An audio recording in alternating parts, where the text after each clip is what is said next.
नमस्कार, मेरा नाम आलोक है। आप लास्टीज देख रहे हैं। रुपौली उपचुनाव के नतीजे सामने आने लगे हैं। जो ट्रेंड सामने आ रहा है उसे देख कर लग रहा है कि जेडीयू अब जीत की ओर आगे बढ़ रही है। फिलहाल कांटे की टक्कर चल रही है शंकर सिंह से, जो कि निर्दलीय उम्मीदवार थे। पहले लोजपा के नेता थे, लेकिन फिर उन्होंने लोजपा से इस्तीफा देकर शंकर सिंह वहां निर्दलीय रूप से चुनाव लड़ गए और शंकर सिंह दूसरे स्थान पर है। तस्वीर देखिए बिना किसी देरी के।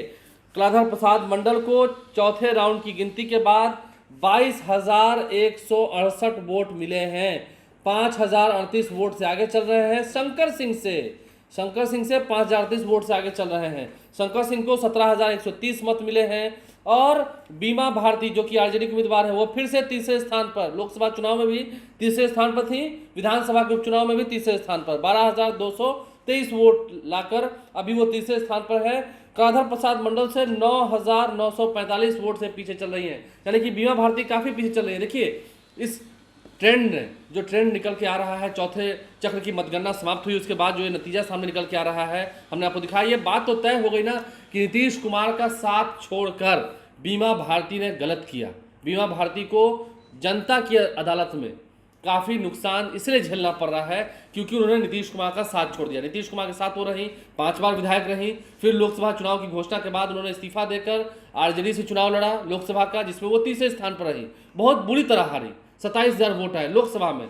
27,000 वोट अगर इस बार विधानसभा के उपचुनाव में आएंगे तो वो बड़ी बात हो जाएगी, लेकिन 27,000 वोट उन्हें लोकसभा चुनाव में आए थे और पप्पू यादव उस वक्त चुनाव जीत गए थे। निर्दलीय उम्मीदवार थे, संतोष कुशवाहा चुनाव हार गए थे 23,000 वोट से पप्पू यादव के हाथों। तो देखना ये होगा इस बार क्या जेडीयू की जीत होनी है, क्योंकि काफी दमखम लगाया जेडीयू की ओर से। लेशी सिंह ने, नीतीश कुमार भी वहां चुनाव प्रचार करने गए थे, सम्राट चौधरी चुनाव प्रचार करने गए थे, तो इन सभी लोगों ने दमखम लगाया। लेशी सिंह ने खूब दमखम लगाया, बिहार सरकार के मंत्री हैं। अशोक चौधरी ने भी वहां पर कैंप किया था। अशोक चौधरी भी 4-5 दिनों तक वहां पर कैंप करके प्रचार प्रसार करते रहे थे रुपौली के गाँव में, प्रखंडों में। तो ऐसे में इन नेताओं का काफी सहयोग रहा। संजय झा ने भी काफी मेहनत की थी, नीतीश कुमार के साथ वो गए थे प्रचार करने के लिए।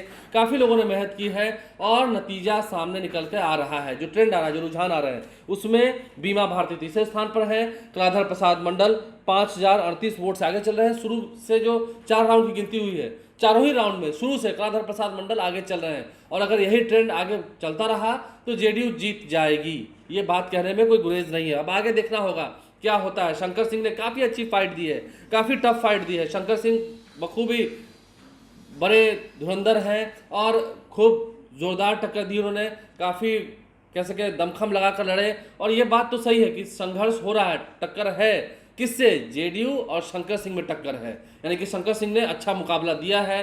बीमा भारती अगर 2-3 राउंड और पीछे रह गई, बहुत पीछे रह गई, तो फिर उनकी हार होती हुई दिख जाएगी, हार उनकी कंफर्म दिखेगी। लेकिन फिलहाल 4 राउंड की गिनती के बाद जो नतीजे सामने आए हमने आपको बताया है। आप लाइव स्ट्रीम से बने हैं, हमारे चैनल को सब्सक्राइब कर लें, साथ साथ फेसबुक पेज भी लाइक करें। धन्यवाद।